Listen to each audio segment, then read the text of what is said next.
Paramashivoham.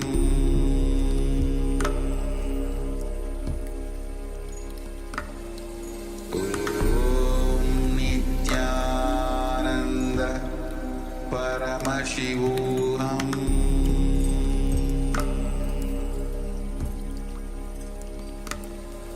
Om Nityananda Paramashivoham.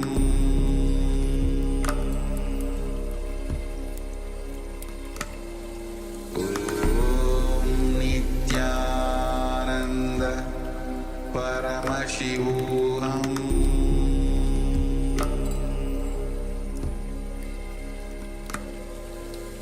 Om Nityananda Paramashivoham. Om Nityananda Paramashivoham.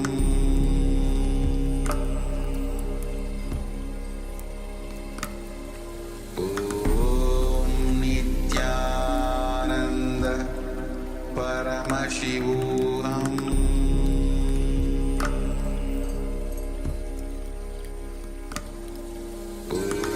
Om Nityananda Paramashivoham.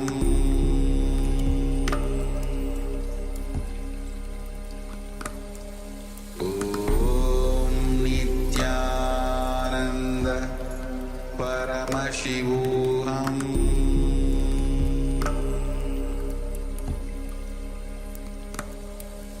Om Nityananda Paramashivoham.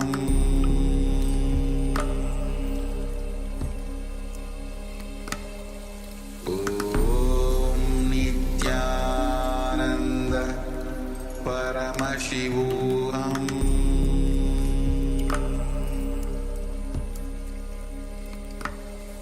Om Nityananda Paramashivoham.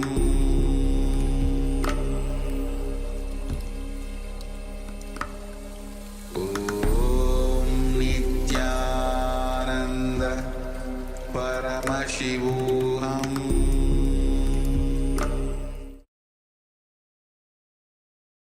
Nityanandam. We welcome all the Paramashivoham program participants to the first session of the day, Nityananda Yoga. We are going to perform the Pratama Vinyasa Krama and the Dvitiya Vinyasa Krama, the 108 and 308 asana sequences. Requesting all the participants to please settle down on your yoga mat. Have your Panchabhatram and Udani ready, 1 cup and a spoon, and some water for the ritualistic cleansing. Apply the Vibhuti and Kumkum. All the male bodies, please remove your upper cloth and apply the Vibhuti on the 16 places over your body. All the female bodies, please apply it on your forehead. Now settle down with your head, neck and spine in a straight line. Bring your hands in Namaskara Mudra in front of your heart center. Close your eyes, take a deep breath. Visualize Swamiji in your inner space as we open this session with the Satguru Vandanam. Nityanandam Paramasukharam Kevalam Jnanamurtim Dvandvatitam Gagana Sarusham Tadpamasyadilaksham Ekam Nityam Vimalamajalam Sarvadi Sakshibhutam Bhavatitam Trigunarahitam Sadgurum Tam Namami. Next, we are going to invoke Paramashiva's presence by chanting the Shiva Mula mantra, Om Ham Haum Shivaya Namaha 11 times. Please follow along internally. Om Ham Haum Shivaya Namaha. Om Ham Haum Shivaya Namaha. Om Ham Haum Shivaya Namaha. Om Ham Haum Shivaya Namaha. Om Ham Haum Shivaya Namaha. Om Ham Haum Shivaya Namaha. Om Ham Haum Shivaya Namaha. Om Ham Haum Shivaya Namaha. Om Ham Haum Shivaya Namaha. Om Ham Haum Shivaya Namaha. Om Ham Haum Shivaya Namaha. Next, we are going to perform the Tattvachamanam, the ritualistic cleansing. Take your Panchavatam and Udani. Keep your right hand in the Gokarana Mudra in the shape of a cow's ear. Take one Udani, 1 spoon of water, and pour it into your right palm. Each time the word Swadha is chanted, sip the water from the bottom of your right palm. Om Atmatattvam Shodayami Swadha. Take another Udani of water into your right hand. Om Vidyatattvam Shodayami Swadha. Take another Udani of water into your hand. Om Shivatattvam Shodayami Swadha. Now wash your right hand with the water from the Panchapatam and wipe your lips twice with the bottom of your right thumb. Om Ham Hridayaya Namaha. Wash your hand again. With index, middle and ring fingers joined together, touch above the upper lip and below the lower lip. Then wash your hand again. With your index finger and thumb joined together, touch your right nostril and your left nostril. With your ring finger and thumb, touch your right eye, your left eye, your right ear, and your left ear. Then wash your hand again. With your little finger and thumb, touch your navel, your right chest, and your left chest. And with all the fingertips joined together, touch the crown of your head, the right shoulder, the left shoulder, and your heart center. Now clasp your right hand over the left. Place both hands on the right thigh. Close your eyes and make a sankalpa. Set a conscious resolution what you are going to manifest as part of today's ritual of Nityananda Yoga. Hold this visualization as we hold the space to manifest a yogic body and a Vedic mind and chant the Sankalpa mantra. Om Mamopata Samasta Duritakshayadvara Bhagavat Shri Nityananda Paramashiva Prityatam Shri Nityanandeshwari Paramashiva Shakti Sameta Shri Nityanandeshwara Paramashiva Prityatam Cha Adya Purvokta Evam Guna Visheshena Vishishtayam Asyam Shupaditau Purnarokya Yukta Tudagatra Yogita Shirira Sityatam Paramashiva Shakti Avishkaranartham Nityananda Yoga Abhyasam Karishye. Now wash your right hand once more. Om Apa Upasprishya. And keep your Panchapatam and Udani aside, out of harm's way. And let us safely enter into this ritual of Nityananda Yoga.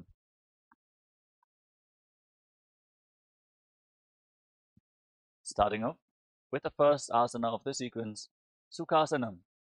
Sit in a comfortable cross-legged position and keep your head, neck, and spine in a straight line. Place your hands on top of the knees in Bindu Mudra with index fingers and thumbs together. Engage Mahamudra Bandha, all 3 bandhas. The root lock, Mula Bandha, contracting the perineal floor and pulling it inwards. Uddiyana Bandha, contracting the abdominal muscles above and below the navel and pulling your stomach in and up towards your spine. And the Jalandhara Bandha, the throat lock, tucking your chin to the chest firmly while internally contracting your throat muscles. Again, all the 3 bandhas form Mahamudra Bandha. Now visualize Lord Shiva in your inner space and breathe in Samana Kumbhakam. Inhale fully into your navel region and hold your breath. Visualize a flame being formed in your stomach rising upwards. And internally chant the first japa of the sequence, Soham. Visualize the japa rotating around your throat in a circular manner, cleansing your Vishuddhi chakra and activating Vak Shakti, the power of speech. As we enter into the first asana of the sequence, Sukhasana. Sukhasana. Tat sukhasanamityuktam ashaktastat samacharet asanam vijitam yena jitam tena jagatrayam. Parvatasana. Now place your feet on top of opposite thighs. Sit in Padmasana, the lotus posture. Join your palms in Anjali Mudra and raise them up above your head. Engage Mahamudra Bandha, all 3 bandhas, root lock, abdominal lock, and throat lock as you visualize yourself as Mount Kailash in Parvatasana. Athavakshe Mahadeva Parvatasana Mangalam Yatkritva sthira rupi syat षट्चक्रादि vilopanam. Halibhasana. Now extend your feet away from the body. Join the soles of the feet together. Interlock your hands behind your back in Parasha Mudra. Gaze towards the tip of your nose as you lean forward and down. Place your forehead on the ground behind your heels. Engage Mahamudra Bandha, all the bandhas, and visualize Swamiji in your inner space. Purava vidhiyahu me jano ubhai pagathali samputatano Vishtupachedo bu karalyavo dachina karso vam gahavo. Nadi Bhavasana. Now rise up and extend your arms out in front. Cup your palms and place them on the ground in front of the feet as you place your forehead once more on the ground behind the heels. Gaze towards the tip of the nose. Engage Mahamudra Bandha, all the bandhas, and visualize yourself as a snake. Purava vidhi pari agane nito ho bikahu nipanasyo lagagi हाथ आगाने धरती लगावे पसारी दो वो हाथ की अंजुली करे. Kokilasana. Now rise up. Bring your hands into Prana Mudra. Extend index and middle fingers and hold on to little and ring fingers with your thumbs. Then catch your big toes. Extend your legs forward and up straight. And then cross your legs into Padmasana and lean forward and down onto your elbows. Engage Mahamudra Bandha and visualize yourself as a bird. अथान्यदासनं वक्ष्ये येन सिद्धो भवेन्नरः अकस्माद् वायुसञ्चारं कोकिलाभ्यासनेन च. Netyasana. Rise up. Now place one foot on top of the opposite knee and the other foot below the opposite knee. Hold on to opposite elbows and start rotating your arms in wide circles. Engage Mahamudra Bandha, all the bandhas, gaze to your nose and visualize Swamiji in your inner space. And every once in a while change the direction of the movement in Netyasana. घोड़ा वामापाद की आशमाहिली सोज दश चरण को बारलौता परिकुल्फ समोज वामपाद को महिलौ बहुरौ बुल्फजुजान तापरि घोड़ा दचिकी आश बारली ढान. Gajasana. Now place your palms flat on the ground in front of you and raise your hips up high. Scoop your head and chest forward and down again and again as you pull your stomach in and up in Uddiyana Bandha. And visualize yourself as an elephant in Gajasana, the elephant pose. Nyujjam padagre bhumau pritvalambi bhuyamastakaagre nidhaya nitambam urdhvamunnamaya nabilaksham bhumau nasika maninya. Vrikshasana. Now from the same posture, alternate pushing one heel to the ground while lifting the other heel up again and again. Engage Uddiyana Bandha, the abdominal lock, and visualize yourself as a bear. एकैकं पादमापुञ्ज्य गजासनं कुर्यात् वृक्षासनं भवति. Vaishasana. Now rise up. Stand on the tips of the big toes if you can. Otherwise, you can stand on the tips of your toes. Bring your hands in front of your chest in Hridaya Mudra with index, middle, and ring fingers joined together. Keep your elbows raised. Put your stomach in and up in Uddiyana Bandha. And visualize Swamiji in Vaishyasana. केशेन पादयुगलं बन्ध्वातिष्ठे दधोमुखः अथ वैश्याभक्ष्ये यत्कृत्वा सत्यवान् भवेत्. Next up is Urdhva Janukarana. Now stand in Arimandi, heels together, toes pointing outwards and knees bent. Remember Arimandi, we're going to perform it in various karanas of this sequence.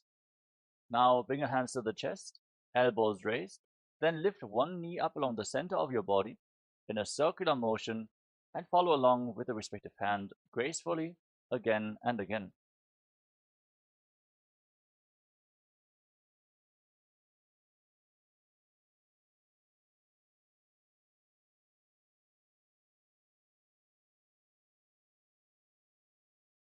Balalingasana. Now interlock your fingers from the outside in Sarva Shankari Mudra. Raise one knee towards your chest and pull it close with both hands. Engage Mahamudra Bandha, all the bandhas, and visualize yourself holding a baby in Balalingasana. एकं दानु उरसि आलिङ्ग्य स्थातव्यं बाललिङ्गनं भवति. Padabidhanasana. Now pull the foot behind towards your buttocks with your hands interlocked in Parasha Mudra. Keep your knees together, stand straight, engage all the bandhas, and visualize Swamiji in your inner space. स्थित्वैकस्मिन् पादतले कराभ्याम्बेष्टयेत्तनम् पृष्ठे संस्थाप्य यत्नेन पादपीडनमासनम् Natarajasana. Now hold the sole of the foot from the inside. Kick your leg back and up as you extend the other arm forward with the hand in Bindu Mudra with index finger and thumb together. Visualize yourself as Lord Nataraja in Natarajasana. उत्तानपादं क्रौञ्चं च मरीचिं वीरभद्रकं नटराजं त्रिकोणं च सुप्ताङ्गुष्टप्रसारणे Balalingasana. Now again, interlock your fingers from the outside in and pull the other knee up towards your chest with your hands. Engage Mahamudra Bandha and visualize holding a baby. एकं चानुपुरसि आलिङ्ग्य स्थातव्यं बाललिङ्गरं भवति Padapidhanasana. Now pull the foot back towards your buttocks with your hands in Padashra Mudra. Engage all three bandhas and visualize Swamiji in Padapidhanasana on the other side. स्थित्वैकस्मिन् पादतले कराभ्याम्बेष्टयेत्तनं पृष्ठे संस्थाप्य यत्तेन पादपीडनमासनम् Natarajasana. Now hold the sole of the foot from the inside, kick your leg back and up, lean forward with the other arm extended forward, hand in Bindu Mudra. Visualize yourself performing the cosmic dance as Lord Nataraja. उत्तानपादं क्रौञ्चं च मरीचिं वीरभद्रकं नटराजं त्रिकोणं च सुप्ताङ्गुष्टप्रसारणे Moving on to Ardharishta Karana. From Arimandi. Bring your hands to the chest, elbows raised. Then step the right foot behind the left foot and swing your right arm back and forth like a pendulum. Gracefully move your fingers one by one. Then place your right hand over top of your nose, uncross your ankles, and step the left foot behind to repeat the movement on the other side.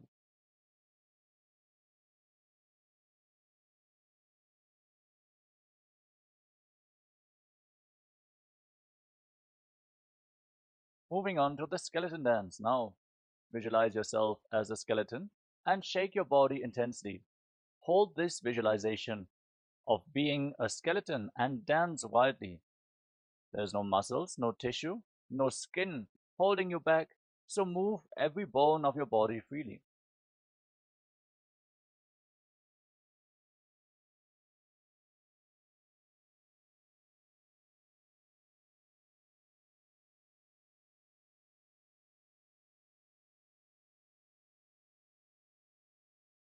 Next up is Kati Chinna Karana.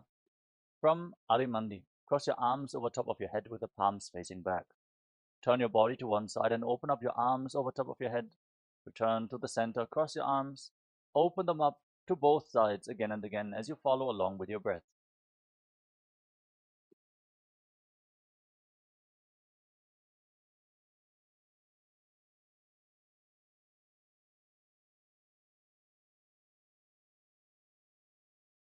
Tadasana. Now rise up onto the tips of your big toes with your hands raised over top of your head, palms facing each other. Engage Mahamudra Bandha, all three bandhas, and visualize yourself as a palm tree as you internally chant the new japa Shivoham in Tadasana. महामुद्राबद्धपूनौ ताडासनविभेदकान् विनोत्तानं सदा कुर्यादन्तर्वत्नीपतिप्रियाम् Uttanasana. Now lean forward and down and place your hands flat on the ground. Engage Mahamudra Bandha. If you cannot reach the ground with your hands, you can hold onto your shins or your knees and pull yourself down. Try to bring your forehead to the knees as you visualize Swamiji in Uttanasana. महामुद्राबद्धपूनौ ताडासनविभेदकान् विनोत्तानं सदा कुर्यादन्तर्वत्नीपतिप्रियाम् Tarakshvasana. Now walk your hands forward and step your feet back into a tall plank position. Lock your throat in Jalandhara Bandha and rotate your head from side to side as you visualize Swamiji in your inner space. गजासनवस्थित्वा मस्तकं वारं वारं दक्षिणकुक्षिं सव्यकुक्षिं नजेत् तरक्ष्वासनं भवति Bhujangasana. Now lower your body down onto your chest. Keep your hands at the side of your shoulders, palms facing down. Lift your head and chest by the strength of your lower back. Open up your mouth and inhale through the hollow of your throat in Bhujangani Mudra, keeping the top of your feet flat on the mat. Visualize yourself as a cobra in Bhujangasana. अंगुष्ठनाभिपर्यन्तम् अधो भूमौ विनिन्यसेत् कराभ्यान्तदरान् धृत्वा ऊर्ध्वशीर्षफणीवशी देहाग्निर्वर्धते नित्यं सर्वरोगविनाशनम् जागर्ति भुदगी देवी भुजङ्गासन साधनात् शशासन. Now push your hands into the ground, lift your body back up into a plank position, and alternate pulling one knee in towards your chest back and forth. Breathe calmly through your nose and lead the prana along your spine, and hold the energy in the various energy centers along your spine in Sahaja Kumbhaka as you visualize Swamiji in your inner space.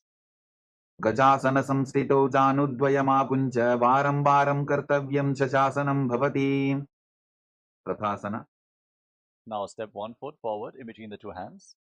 Simultaneously jump the front foot back and bring the other foot forward again and again. Visualize yourself as a chariot in Rathasana. गजासन संस्थितो एकैकं पादं पूर्वमार्गेण भ्रामयित्वा कर्तव्यं तथासनं भवति Virabhadrasana. Now with one foot forward, rise up. Keep the back foot facing sideways. Bend the front knee at a 90-degree angle and raise your arms up parallel above your head. Engage Uddiyana Bandha, the abdominal lock. Hold on to weights if you want to intensify this asana. Gaze up towards your third eye and visualize yourself as Lord Veerabhadra. वासिष्ठमथ कौण्डिन्यम् ऊर्ध्वकुक्कुटमेव च अष्टावक्रमथोत्थानं मयूरं सेतुबन्धनम् उत्थानपादं क्रौञ्चं च मरीचिं वीरभद्रकं नटराजं त्रिकोणं च सुप्ताङ्गुष्ठप्रसारणे Virabhadrasana. Now exchange the position of your feet. Bring the other foot forward. Back toes facing sideways. Bend the front knee. Raise your arms up, holding on to weights if you want to intensify this asana. Engage Uddiyana Bandha, gaze to your third eye, and visualize yourself with 8 arms as Lord Veerabhadra in Veerabhadrasana on the other side. वासिष्ठमथ कौण्डिन्यम् ऊर्ध्वकुक्कुटमेव च अष्टावक्रमथोत्थानं मयूरं सेतुबन्धनम् उत्थानपादं क्रौञ्चं च मरीचिं वीरभद्रकं नटराजं त्रिकोणं च सुप्ताङ्गुष्ठप्रसारणे vrikshasana. Now stand on one foot and raise the other foot towards the inner opposite thigh. Join your palms in Anjali Mudra and raise your arms up straight above your head. Engage Uddiyana Bandha, the abdominal lock, and visualize yourself as a tree. वामोरुमूलदेशे च याम्यं पादं दिधार्यतो तिष्ठेत्तु वृक्षवद्भूमौ वृक्षासनमिदं विदुः गर्वासन. Now bring the raised foot on top of the opposite hip and join your palms in Namaskara Mudra in front of your heart center.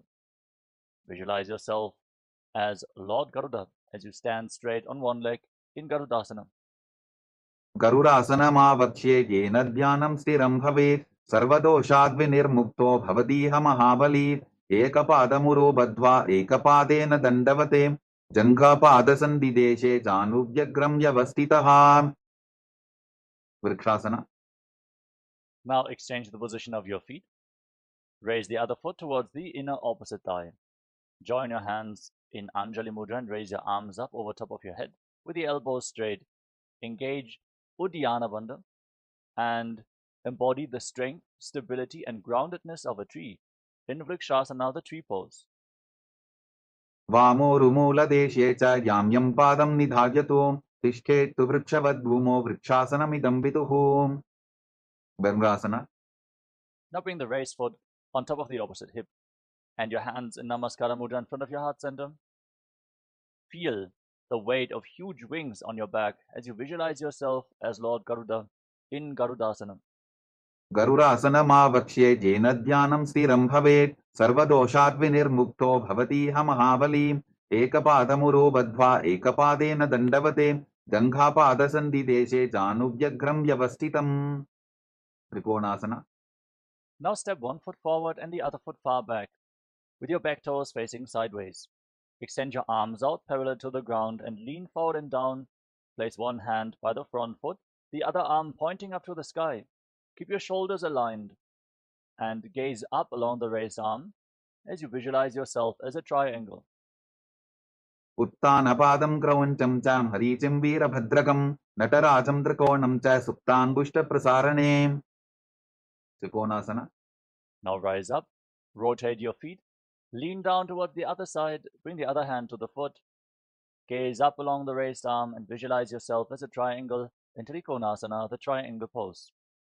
Uttanapadam kravancham cham hricham veerabhadrakam natarajam trikonam cha suptangushta prasarane. Now rise up and come back to Arimandi position, heels together, toes pointing outwards and knees bend.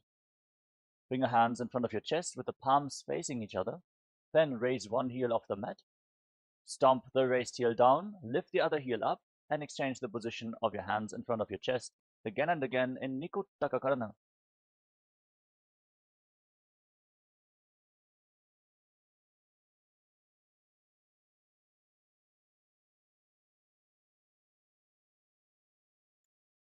Angushtasana. Now squat down, raise your heels off the mat, and sit on raised heels with your perineum. Keep your knees off the ground and join the knees together. Bring your hands in Namaskara Mudra in front of your heart center. Start buzzing like a bee on the inhalation and exhalation in Brahmari Kumbhaka. And visualize Swamiji in your inner space as you internally chant the new japa Sadashivoham in Angushtasana. Kabandhasanamityāhuः गोरक्षासनमेव च अंगुष्टमुष्टिकं न्येयं ब्रह्मप्रासादितं तथा. Saurasana. Now step one foot forward and keep your hands at the side of your body with the palms facing forward in Vara Mudra, the boon fulfilling mudra. Visualize Swamiji in your inner space in Saurasana. प्रसार्यैकं पादतलं संस्थाप्यत्वेकपादकं विदुननासना.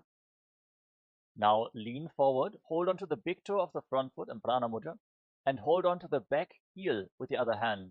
Balance in this position and visualize Swamiji in your inner space. Keep buzzing like a bee. गुल्फस्थितो पादमेकं प्रसार्य तत्पादाग्रं संस्पृशेत् तत्करेण गुल्फं चान्यं धारयेत् तत्करेण धूनं पीठं चाभ्यसेत् चोभयत्र. Saurasana. Now exchange the position of your feet. Step the other foot forward. Keep your hands at the side of the body, palms facing forward in Vara Mudra, with your fingertips barely touching the ground. Visualize Swamiji in your inner space in Saurasana. प्रसार्यैकं पादतलं संस्थाप्यत्वेकपादकं विदुननासना. Now lean forward and down. Catch the big toe of the front foot and the heel of the back foot. Balance and visualize Swamiji in your inner space. गुल्फस्थितो पादमेकं प्रसाद्य तत्पादाग्रं संस्पृशेत् तत्करेण गुल्फं जान्यं धारयेत् तत्करेण धूनं पीठं चाभ्यसेत् चोभयत्र. ब्रह्मचुरं कुशासना. Now step both feet in towards your body. Sit on raised heels and separate your knees. Place your hands on top of the knees with the palms facing up. Lock your throat in Jalandhara Bandha and gaze through the gap between the palms in Shambhavi Mudra with your eyes open wide, not blinking. Actually gaze inwards with your eyes open wide. Experience eternity as you visualize Swamiji in Brahmadradankushasana. दोबू फणापानि होय वैसे AD दोबुदानि वैसे कोरबकतल्या की माहिली Ayush माहेरा शेमिली. कपिलासना. Now drop your knees to the ground. Keep your toes tucked and sit on raised heels. Place your hands flat on your thighs and pull your stomach in and up in Uddiyana Bandha. Gaze towards the tip of the nose and visualize yourself as sage Kapila Muni, the founder of Mahanidvani Akara, our Akara, in Kapilasana. उभय बकथली समठहरावे तिनको माहिली core मिलावे फनापानि कुकर होय वैसे एडी दोबू जोनी निवैसे. भद्रकोरकासना. Now maintain your body in the same position. Shift your gaze up towards your third eye and visualize Swamiji in your inner space, the supreme pontiff of Hinduism, Mahamandaleshwara of Mahanidvani Akara in Bhadrakodakasana. दोबू बकथली संपुट करे कोरवारिली भूपरि धरे कोरवारिली Rafe ऐसे तापरी मूलद्वार डिगिबैसे. सूर्यासना. Now raise your knees off the ground and join the soles of your feet together. Keep the knees wide apart. Join your thumbs and little fingers and open up your palms resembling a lotus flower in Padma Mudra. Raise your arms up over top of your head and gaze up through the gap between the palms as if you're offering flowers to Lord Surya. Engage Uddiyana Bandha, the abdominal lock, and visualize Lord Surya in your inner space. एडी तो वो बुता दरियाने फना पानी बैठक पुन निठाने गोड़ा जंगा अधर करी रहे आडे वाम इसी विधि कहे मंडुकासना. Now drop your knees to the ground. Place the top of the feet flat on the mat and sit in between your heels with your toes touching behind your back. Place your hands on your knees. Push your tongue up flat against the palate of your mouth in Manduki Mudra. Gaze towards your third eye and breathe calmly through your nose in Sahaja Kumbhaka as you visualize yourself as a frog. पादतलौ पृष्ठदेशे अङ्गुष्ठे द्वे च संस्पृशेत् जानुयुग्मं पुरस्कृत्य साधयेन्मण्डुकासनम्. उत्तानमण्डुकासना. Maintain your legs in the same position. Bring your arms up and cross them behind your back, holding onto opposite shoulders. Push your elbows against your head. Engage Uddiyana Bandha. Gaze towards your third eye. Push your tongue up in Manduki Mudra and visualize yourself as a frog in Uttana Mandukasana. मण्डुकासनमध्यस्थं कोट्पराभ्यां धृतं शिरः एतद्भ्येकवदुत्तानमेतदुत्तानमण्डुकम्. सिंहासना. Now cross your feet and sit on the raised heel. Keep your knees slightly separate. Place your hands flat on top of the knees. Gaze towards the tip of your nose and stick your tongue out. Exhale forcefully through your mouth again and again. Roar like a lion in Simhasana. दक्षिणं सव्यपुल्भेन दक्षिणेन तथेतरं हस्तौश्च जान्वो संस्थाप्य स्वाङ्गुलीश्च प्रसार्य च. भद्रासना. Now, keep your knees wide apart and join the soles of the feet together behind your back with your toes pointing backwards. Cross your arms behind your back and hold on to opposite big toes in Prana Mudra with index and middle fingers. Lock your throat in Jalandhara Bandha. Gaze towards the tip of the nose and visualize Swamiji in your inner space in Bhadrasana as you return to buzzing like a bee on in and exhalation in Brahmari Kumbhaka. गुल्फौ तवृषणस्याधो व्युत्क्रमेण समाहितः पादाङ्गुष्ठौ कराभ्यां च धृत्वा च पृष्ठदेशतः. काकभुसन्ध्यासना. Now place your feet flat on the ground and bring your arms in between the legs. Wrap your arms around your legs and behind your back. Try to interlock your fingers in Padasha Mudra as you gaze towards the tip of the nose and visualize yourself as a crow. प्रथमे बेसकोक्कड़ठाने Dogu हाथपकं वीच आने तिनको मोडिनल्यापरिल्यावे पिष्टपछे काकसी करावे. कानिपोआसना. Now place your palms flat on the ground and bring your knees on top of your arms towards your armpits. Raise your hips, lean forward, find balance, and then lift your feet off the mat. Balance on your arms as you visualize Swamiji in Kanipavasana. आसन को गुण आशीर्षिता होगी तो आची होई. कपालियासना. We're now going to enter into the first inverted posture of this sequence. Place your hands on the ground. Place your head on the mat. Form a triangle between your head and your hands. Set yourself up in front of a wall for support if needed, or ask a partner to assist you. As you raise your hips, walk your feet forward, and then lift your legs up straight into a headstand. Gaze towards the tip of the nose and visualize Swamiji in your inner space. Keep buzzing like a bee in Brahmari Kumbhaka in Kapali Asana. शीश शीशा धरती टेकी पबतो भूमिलिवा ऊंचा भुकरे. पार्श्वमयूरासना. Gently lower your legs down. Come to a squatting position with your hands flat on the ground in front of you. Start breathing in Rechaka Kumbhaka. Exhale fully and hold your breath after each exhalation. As you twist your body to one side, align one knee and the respective hip with your elbows. Lean forward, find balance, lift your body off the mat and extend the legs out to the side. Gaze up towards your third eye and visualize yourself as a peacock in Paramashivoham. मयूरं दण्डवत् कुर्यान् मायूरं दण्डनामकं कुर्यान् मायूरं पार्श्वाभ्यां मायूरपार्श्वनामकं. पार्श्वमयूरासना. Now rotate your body in the opposite direction. Again, lean one knee and the respective hip onto your elbows. Find balance, extend your legs out to the side as you gaze to your third eye while visualizing yourself as a beautiful peacock. मयूरं दण्डवत् कुर्यान् मायूरं दण्डनामकं कुर्यान् मायूरं पार्श्वाभ्यां मायूरपार्श्वनामकम् Bahiraganathasana.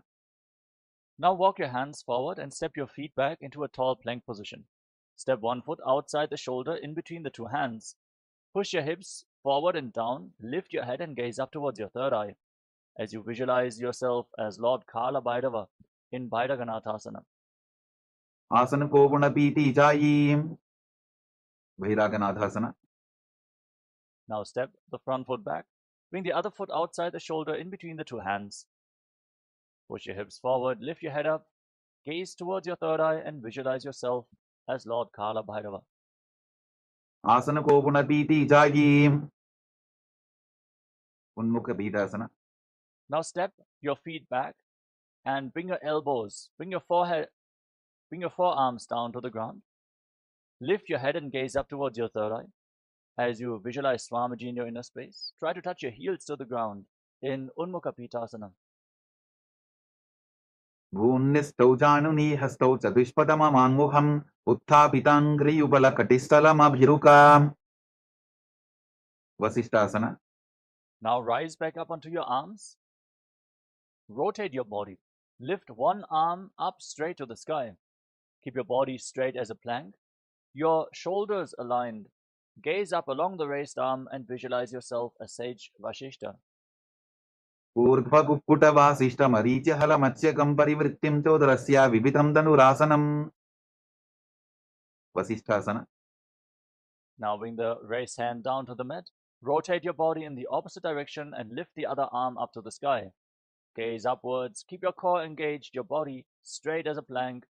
Visualizing Sage Vashishta in Vashishtasana on the other side. ऊर्ध्वकुक्कुटवासिष्ठमरीचिहलमत्स्यकं परिवृत्तिं चोदरस्य विविधं धनुरासनम् Anjaniyasana. Now come to a seated position with your legs extended forward. Bring your hands underneath the buttocks with the palms facing upwards. Lock your throat in Jalandhara Bandha. Gaze towards the tip of your nose. And internally chant the new japa Mahasadashivoham as you visualize yourself as Lord Hanuman in Anjaniyasana. दोबो करकी ube हथेली कोरवारली मैले बेली सो आगाने भूपरिदाशे महाने अंगुली मिलिराशे Paschimottanasana. Now lean forward and down and hold on to your big toes in Prana Mudra with index and middle fingers, keeping a slight gap between your heels. Bring your forehead down towards your knees, engage all three bandhas, Mahamudra Bandha, and visualize Swamiji in your inner space in Paschimottanasana. जानु परिललाटन्तु पश्चिमं तानमुच्यते येन केन प्रकारेण सुखं धार्यं च जायते Ugrasana. Rise up, interlock your fingers around your neck. Slightly separate your knees as you lean forward and down and try to bring your head in between the knees. Keep your elbows outside the legs. Squeeze your core, engage Mahamudra Bandha, all three bandhas, and visualize Goddess Kali in Ugrasana. स्वपाणिभ्यां दृढं धृत्वा जानुभरि शिरोन्यसेत् आसनोग्रमिदं प्रोक्तं भवेदनिलदीपनं देहावसानहरणं पश्चिमोत्तानसंज्ञकं ययेत् तदासनं श्रेष्ठं प्रत्यहं धारयेत् सुधीः Varichiyasana. Now rise up and step one foot in towards your body with the heel firmly pressed against the perineum. Wrap the respective arm around the leg and interlock both hands behind your back as you lean forward and down. Bring your forehead to the knee and visualize yourself as Sage Marichi in Marichiyasana. उत्तानपादं क्रौञ्चं च मरीचिं वीरभद्रकं नटराजं त्रिकोणं च सुप्ताङ्गुष्ठप्रसारणे Mahamudrasana.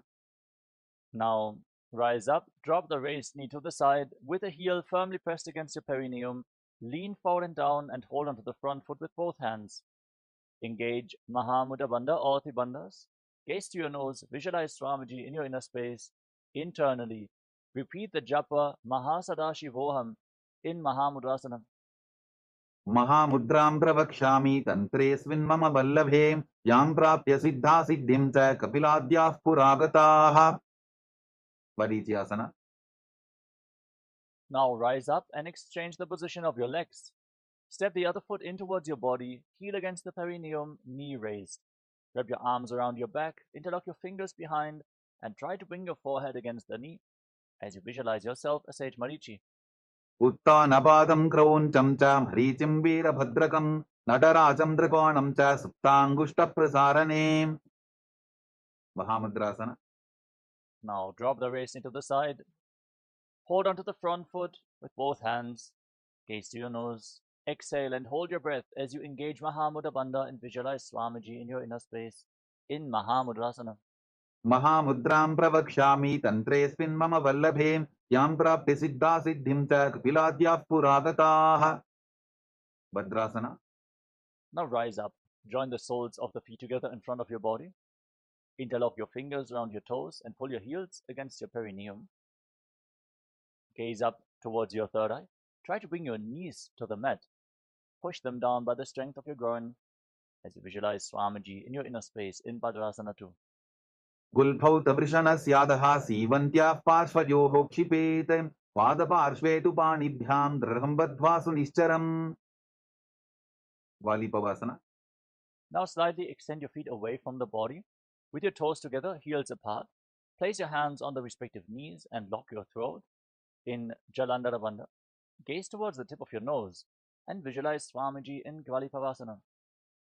Puravachar pidchokakakyo soyi vahi vidichoki je soyi yame edi bhinnajarashe angula ath antaro rashe. Donyasana. Now bring your feet back in towards your body.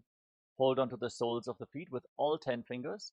Then lean forward and down. Place your forehead and your elbows on the ground. Gaze towards the tip of your nose and visualize Yoni Mandala, the visual reflection of Devi Paramashiva Shakti in Joni Asana. Dogo pagadali samputakare edi medke dingdadare ardhatako antararashe lilata pakasalya uparadashe. Bidaki Pavasana. Rise up, extend your feet away from the body. With your heels together, toes apart. Extend your arms out to the side and lean forward and down. Try to bring your forehead on the ground behind your heels as you gaze to your nose and visualize Swamiji in your inner space. Purava vidhi paripagathali sampurtashola edi milirashe. Siddha Samadhyasana. Rise up, bring your feet back in towards your body. With your toes together and your heels apart, scoop your hands below the shins, palms facing up. Bring your face on the mat and your toes against your throat as you gaze to your nose and visualize Lord Surya in your inner space. Dogo pagadali samputakare swale medha aga medhare angula ath antaro rashe edi ko ese vididashe. Chinaki Pavasana. Now rise up. Bring your feet against your perineum, heels together, toes apart. As you hold onto the soles of the feet, open them up like a book and push your legs down with your elbows. Gaze towards the tip of the nose and visualize Swamiji in Chinaki Pavasana. Dogu pakaki edi dhati magiva medharagave. Sarprachokasana. Now with the soles of the feet firmly together, heels against your perineum, place your hands on the respective knees and gently push them down to the ground. Try to touch your knees to the mat. Pull your stomach in and up in Uddiyana Bandha. Gaze towards your third eye and visualize Swamiji in your inner space in Jarpata Chokasana. Dogu pagadali samputadhare avane kaizare pasare gora bhuso lagatarashe hath dogu gora paridashe. Bhairavasana. Now rotate your feet. Bring your toes to the mat and lift your heels off the ground with the soles of the feet together. Use the support of your hands. Then try to bring your knees down to the ground and place your hands on top of the knees in Bindu Mudra with index fingers and thumbs together. Pull your stomach in and up towards your spine firmly in Uddiyana Bandha. Gaze towards your third eye and visualize yourself as Lord Kala Bhairava in Bhairavasana. Gulpho sampita janyonyam vikrameno titam shanihi janvo pasvakato hasto dandavad bhairavasanam. Samanasana. Relax. Now bring one heel against your perineum and the sole of the other foot against your chest with both hands. Gaze towards your third eye. Visualize Swamiji in your inner space. Fully exhale and hold your breath in the Mooladhara Chakra in Samanasana. Samanasana siddhamantrati sadhanat ekapadamaro datva guhyonyalingavatrake. Upanasana. Now lift the raised leg over top of the respective shoulder and keep your hands on the ground next to your body, extending the other leg forward and up. Gaze towards your third eye and visualize Swamiji in your inner space in Apanasana. केवलं पादमेकं च स्कन्धे चारोपे यत्ततः एकपादेन गगने तिष्ठेतदण्डवत्रभोन्. Samanasana. Now bring the other heel against your perineum and lift the sole of the other foot against your chest. Gaze up towards your third eye and visualize Swamiji in your inner space in Samanasana. समानासनमावक्ष्य सिद्धमन्त्रादिसाधनात् एकपादमरौ दत्त्वा गुह्योऽन्यलिङ्गवत्रके. Apanasana. Now lift the leg over top of your shoulder, extend the opposite leg forward and up. Gaze towards your third eye and visualize Swamiji in your inner space. केवलं पादमेकं च स्कन्धे चारोपे यत्ततः एकपादेन गगने तिष्ठेतदण्डवत्रभोन्. Vomkhasana. Now stack your knees in front of your body with your heels outside opposite hips. Interlock your hands on the top knee in Paramashivoham. Gaze towards the tip of the nose and inhale through your teeth, making a hissing sound on the inhalation, exhaling through the nose. Internally chant the new japa, Om Nityanandoham, as you visualize the face of a cow in Gomukhasana. सव्ये दक्षिणवुल्फन्तो पृष्ठपार्श्वेन योजयेत् दक्षिणेऽपि तथा सव्यं गोमुखं यथा. Anasuyasana. Now hold on to your big toes in Prana Mudra with index and middle fingers. Pull your stomach in and up towards your spine in Uddiyana Bandha and visualize yourself as Rishika Anasuya. दक्षिण गोडो नीचो ठाने बाबों ताके ऊपर आने गोडा संधि मिलावे भारी आडा पदपुनि दे संधि पसारी. Anusuyasana 2. Now interlock your hands behind your back in Parasha Mudra and lean forward and down. Bring your chin over your knees and try to touch your nose to the mat. As you fix your gaze at the tip of the nose, visualize yourself as Rishika Anasuya. जीमना कोदा की संधि उपरिटा बागोड़ा की संधि मिलाई राशे गोरा से उले पकतल्यालो आरवाई सुधा राशे. Garvasana 2. Now rise up, place the right foot flat on the mat with the left heel against your perineum.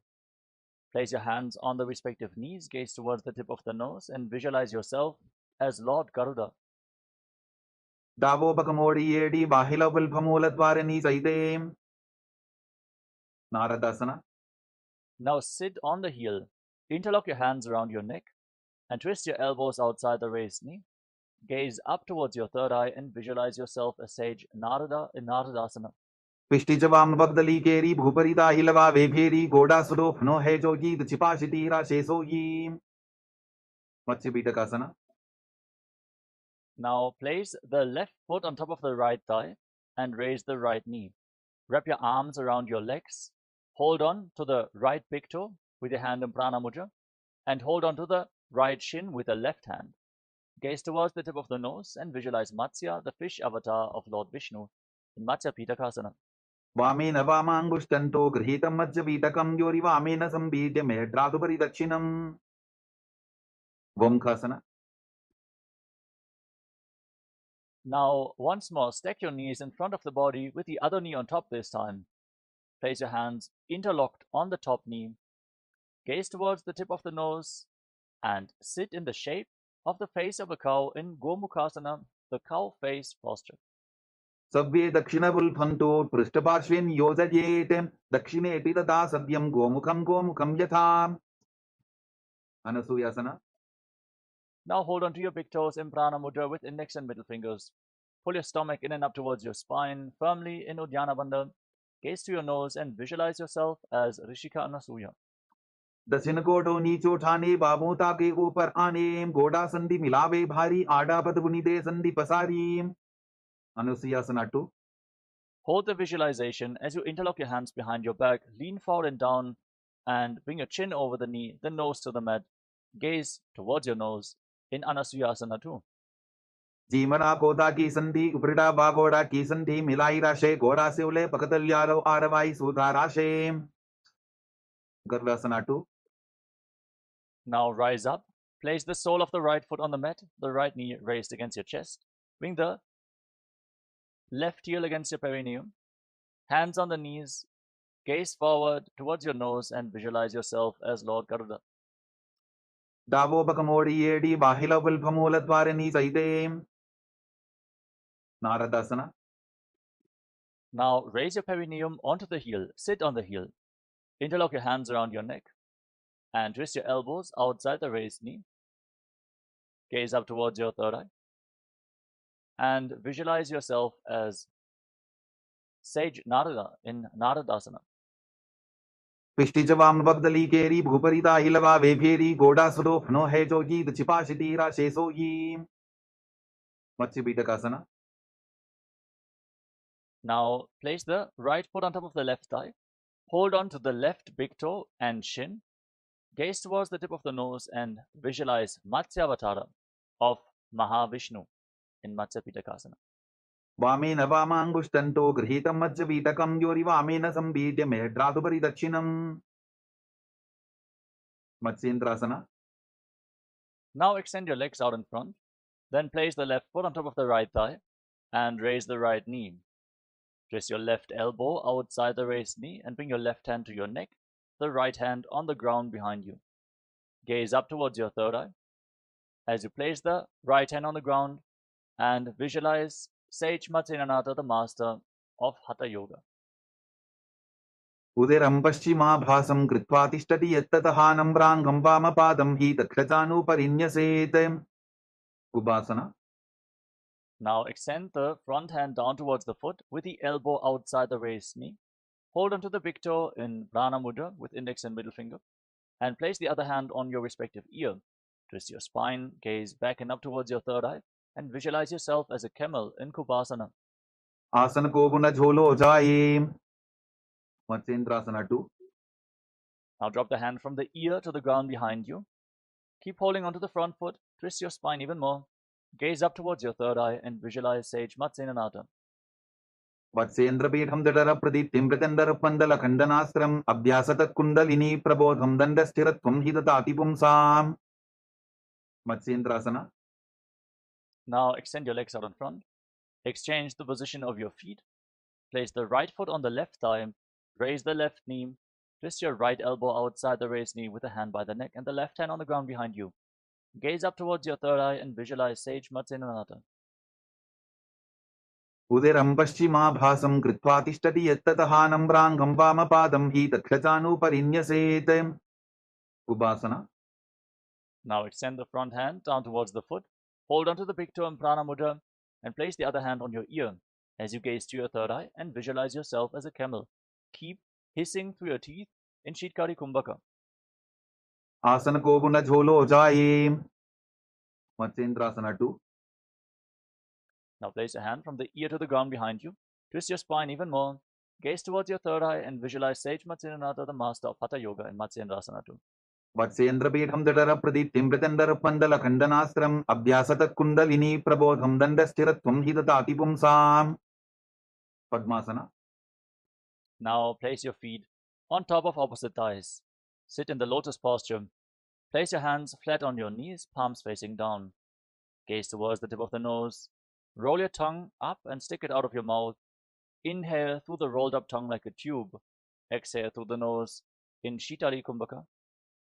Engage Mahamudra Bandha, all the bandhas. Internally chant the new japa, Om Nityananda Mahasadashivoham, as you visualize yourself as Lord Shiva in Padmasana. Asanam Dvedham Proktam Padmam Bhadrasanam Tatha Urdhvo Rupaiche Dhatte Ubhe Padatale Yatha. Padmasana 2. Now maintain Padmasana, cross your arms in front of your body and hold on to the respective big toes in Prana Mudra. Gaze towards the tip of the nose and visualize yourself as Devi, Paramashiva Shakti.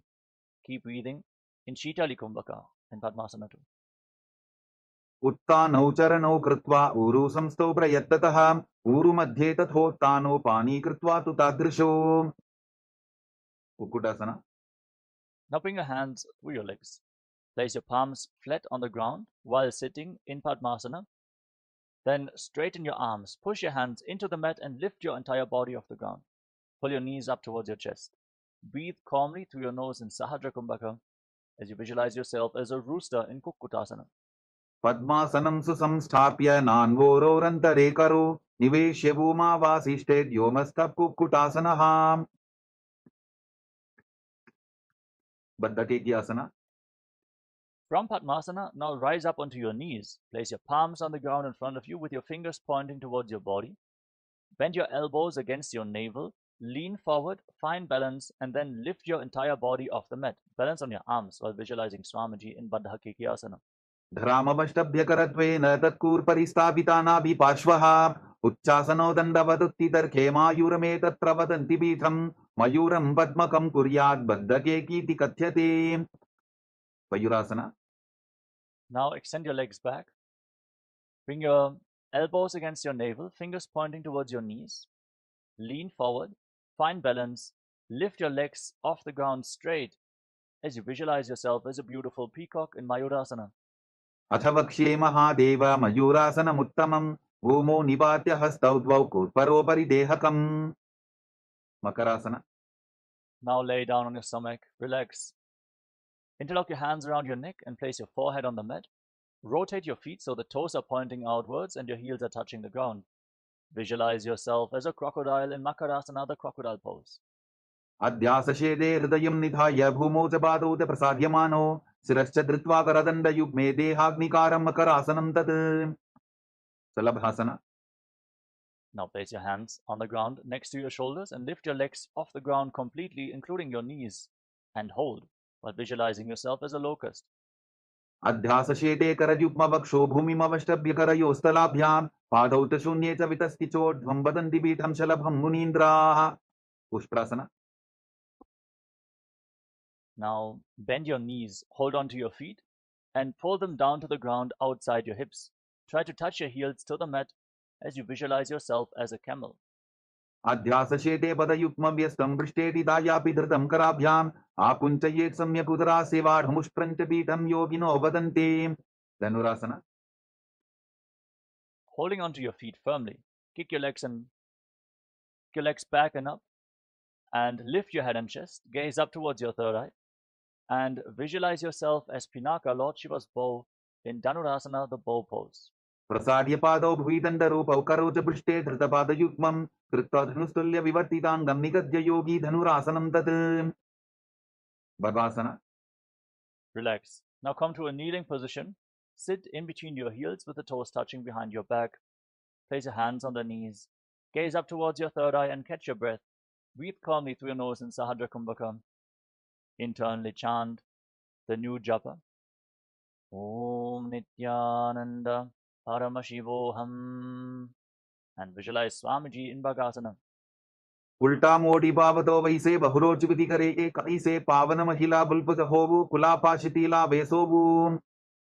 गोहियासना. Now get ready for another inverted posture. From the kneeling position, place your forearms on the ground, elbows shoulder width apart. Interlock your hands in Padasha Mudra.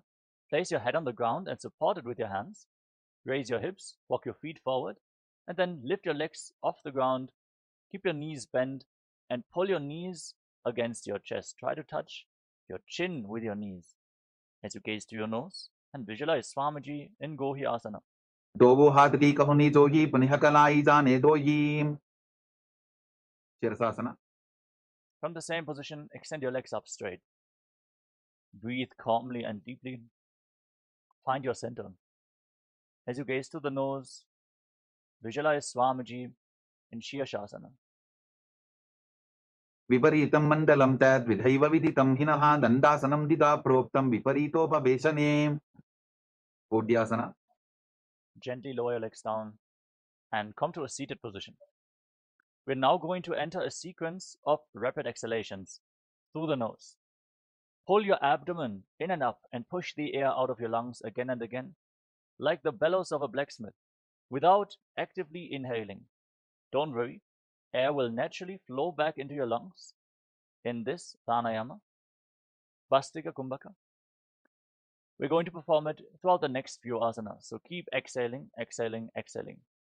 Hold onto your calves and extend your legs up straight. Try to bring your forehead to the knees as you visualize Swamiji in Podyasana. दो हाथ पक बाहर आने, गोरा तरे काकसी ठाने, अंगुष्ठ पिंडली लगता धरे, चरण उभे आकाश दिसी करे. परिभाषना.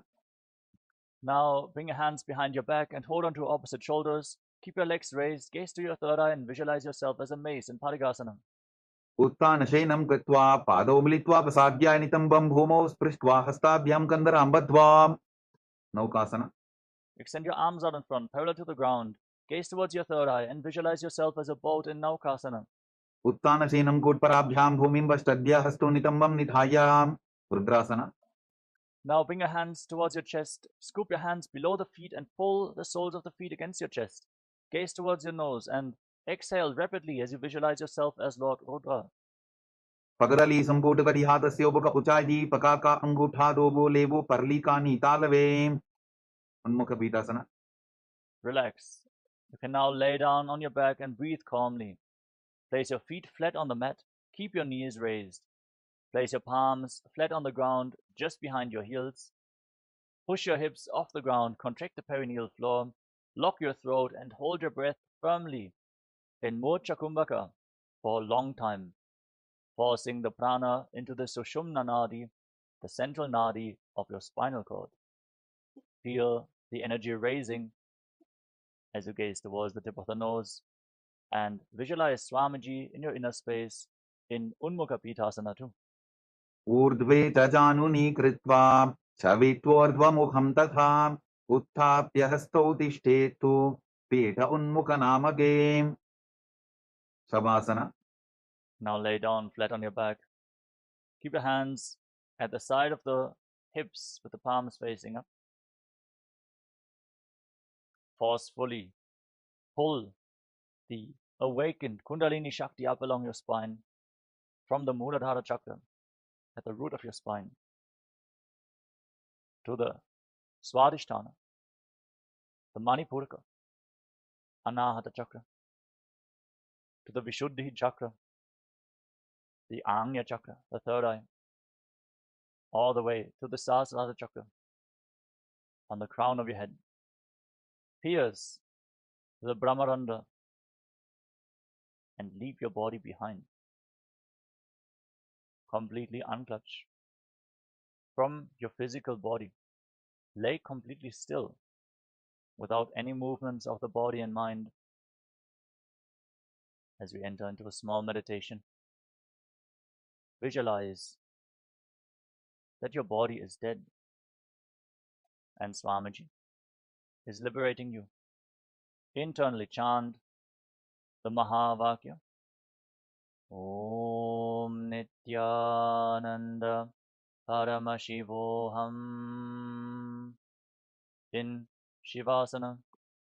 उत्थानं शववद्भूमौ शयनं तु शवासनं शवासनं श्रान्तिहरं चित्तविश्रान्तिकारकम्.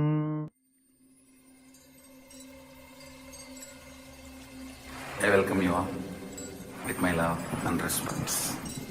Let you all open all your three eyes.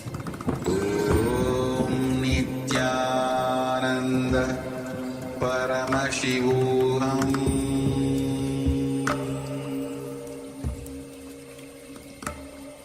Om Nityananda Paramashivoham.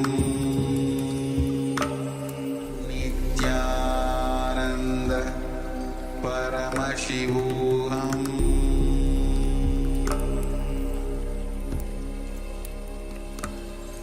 Om Nityananda Paramashivoham.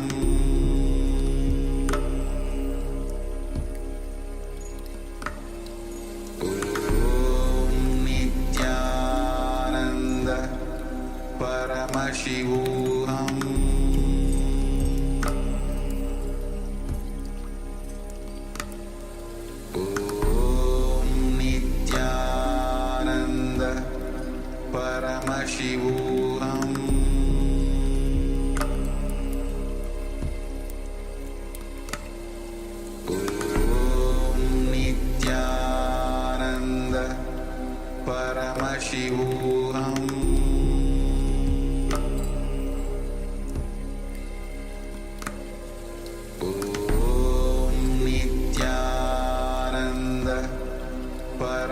Paramashivoham.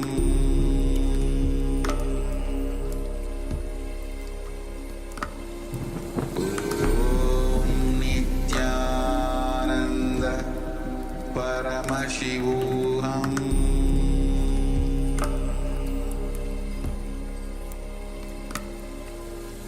Om Nityananda Paramashivoham.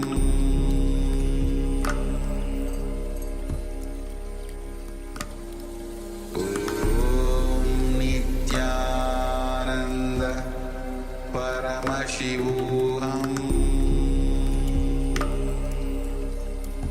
Paramashivoham. Om Nityananda Paramashivoham. Om Nityananda Paramashivoham.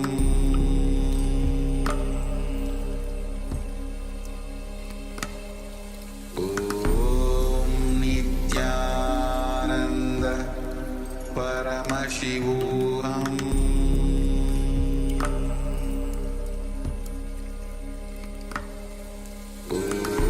Om Nityananda Paramashivoham.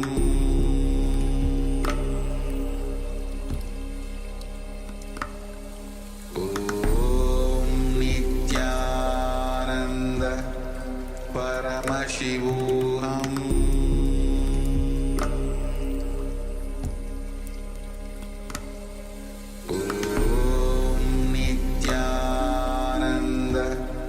Paramashivoham.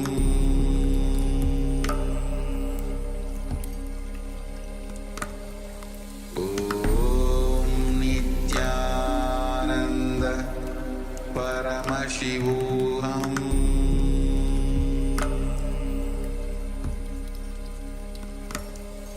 Om Nityananda Paramashivoham.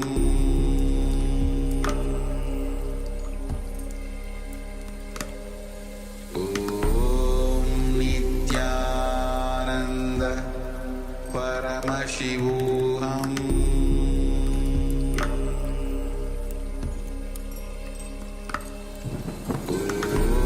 Om Nityananda Paramashivoham.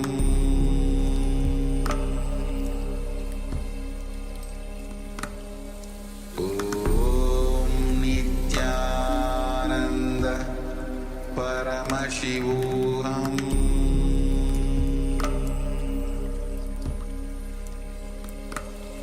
Om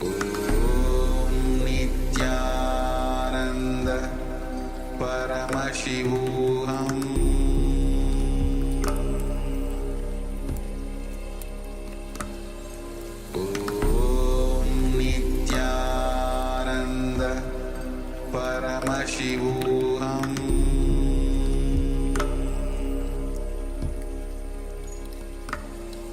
Om Nityananda Paramashivoham.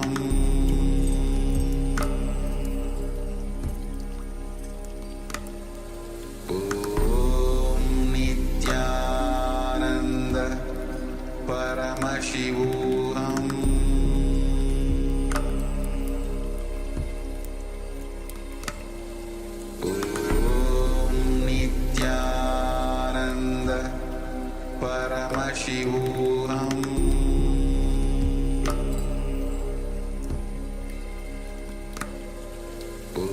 Om Nityananda Paramashivoham.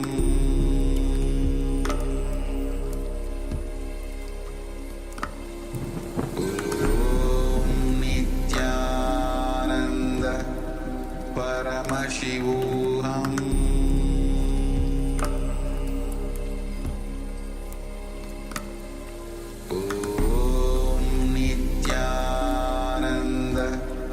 Paramashivoham.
Paramashivoham.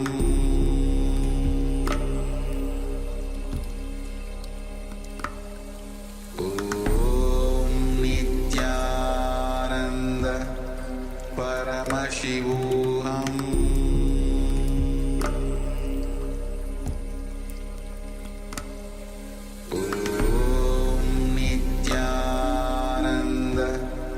Paramashivoham.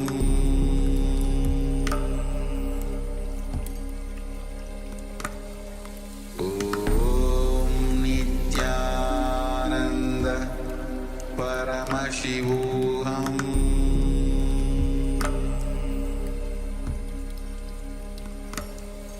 Om Nityananda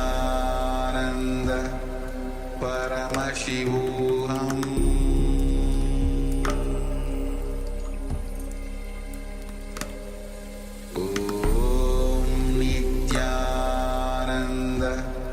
Paramashivoham.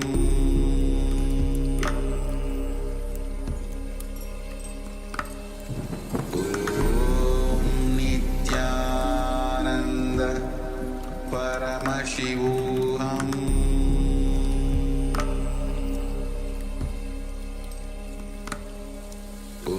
Om Nityananda Paramashivoham. Paramashivoham.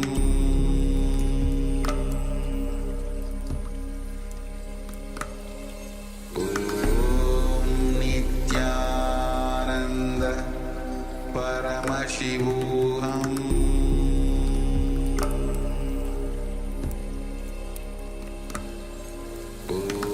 Om Nityananda Paramashivoham.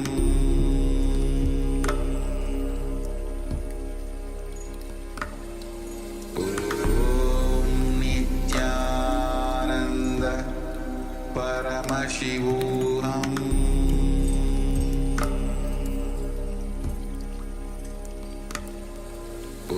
Om Nityananda Paramashivoham.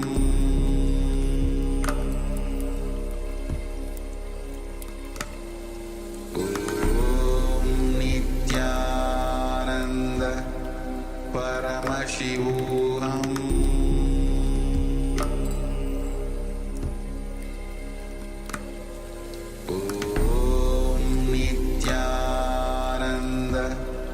Paramashivoham.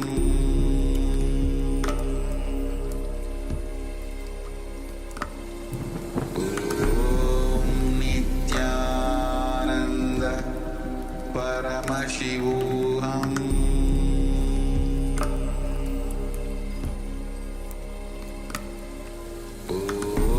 Om Nityananda Paramashivoham.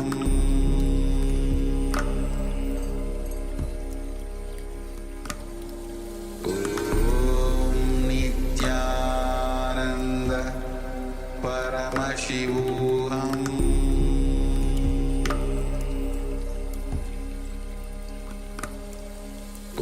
Om Nityananda Paramashivoham.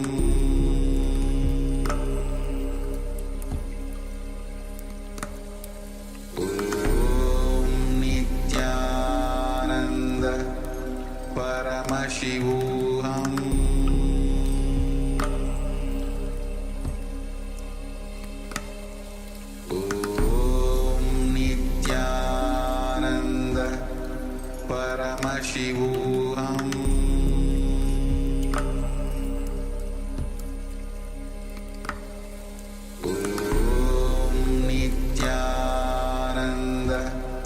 Paramashivoham.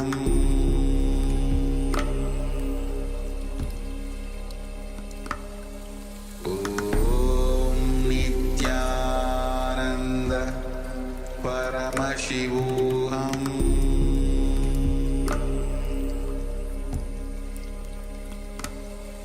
Om Nityananda Paramashivoham.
Paramashivoham.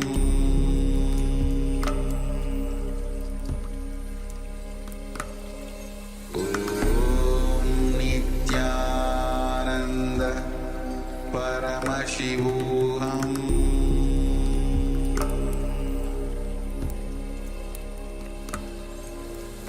Om Nityananda Paramashivoham.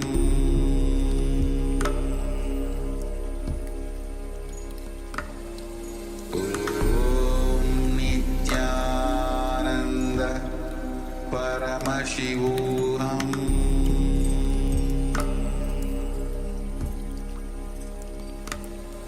Om Nityananda Paramashivoham.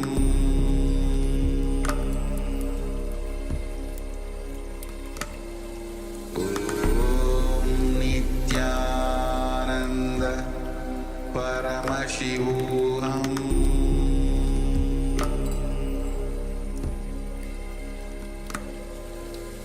Om Nityananda Paramashivoham. Now, slowly return to your physical body. Start to wiggle your fingers and toes. Rotate your wrists and your ankles. Move your arms and legs. Pull your knees up towards your chest. And circle your legs with your arms. Squeeze your body into a ball and rock it from side to side. Slowly return to a comfortable seated position.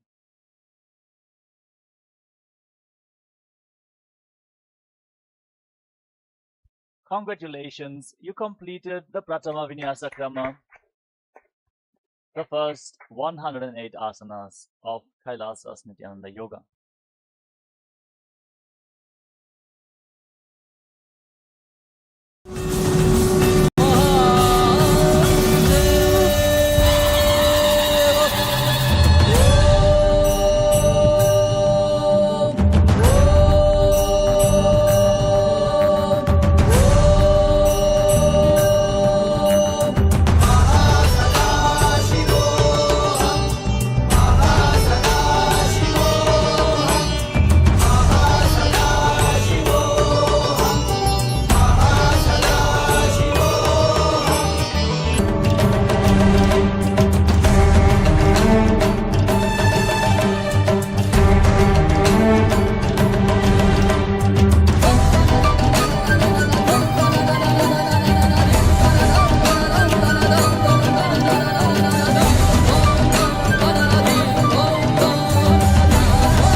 The ferociousness of seeking is powerful enough, like the fire of Kalabhairava, to burn everything which need to be burnt and destroyed inside you. Laziness, tiredness, boredom, everything which need to be taken out of you can be just like that burned. How many microseconds it will take for negativity to disappear in front of Kalabhairava's ferociousness? Not even micro millisecond.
Nityanandam Paramasukadam Kevalam Jnanamurtim Dvandvatitam Gagashrisham Tattamasya Dilaksham Ekam Nityam Vimalmachalam Sarvadi Sakshi Bhutam Bhavatitam Signarahitam Sadgurum Tam Namami.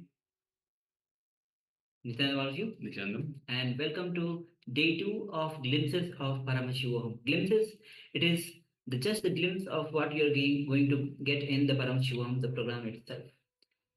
And so welcome all of you.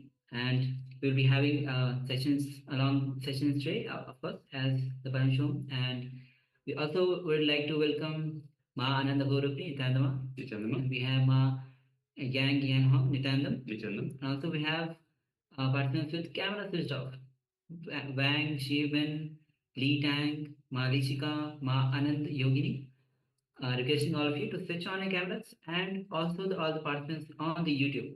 You can also switch on your cameras and give your full participation. Understand, the moment you start giving your full participation with full involvement, and the awareness that increases, and Swami says that the moment you give your full participation, you live with awareness.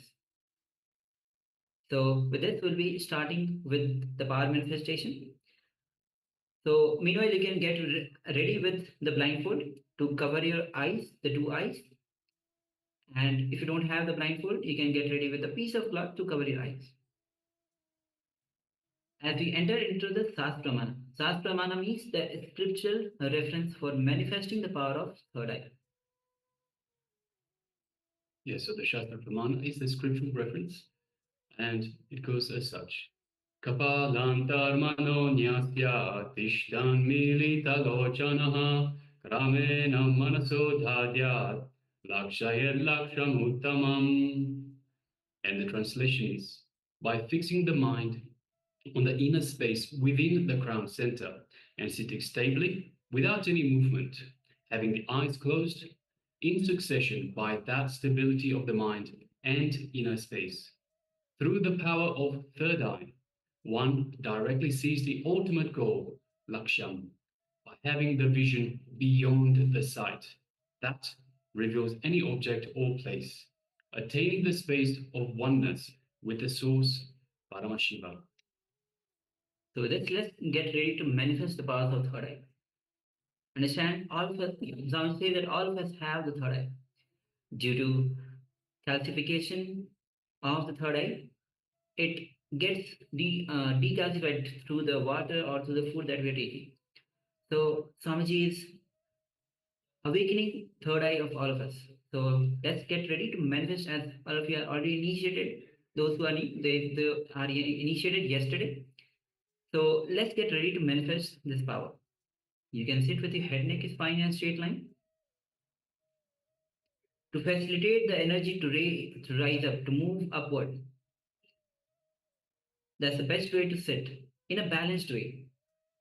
When you sit with your head, neck, spine, and straight line, automatically the body balances and you feel the weightlessness of this posture. So now, keep your eyes closed and visualize Swamiji in your inner space. His love, his compassion, just radiating through your whole entire system, filling you with his own energy, the superconscious energy. Feel that every trillion of cells of your body is getting energized with Swamiji's energy.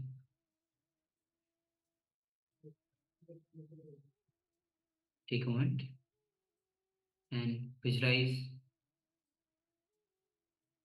Swamiji's is filling your entire system with his love, with his infinite grace. And visualize that you are Nityananda Paramasham. Drop all your delusions, all your confusions. Go on unclutching. Any identity that you feel you're having, just unclutch. Whether it is your inner identity, whether it is your outer identity,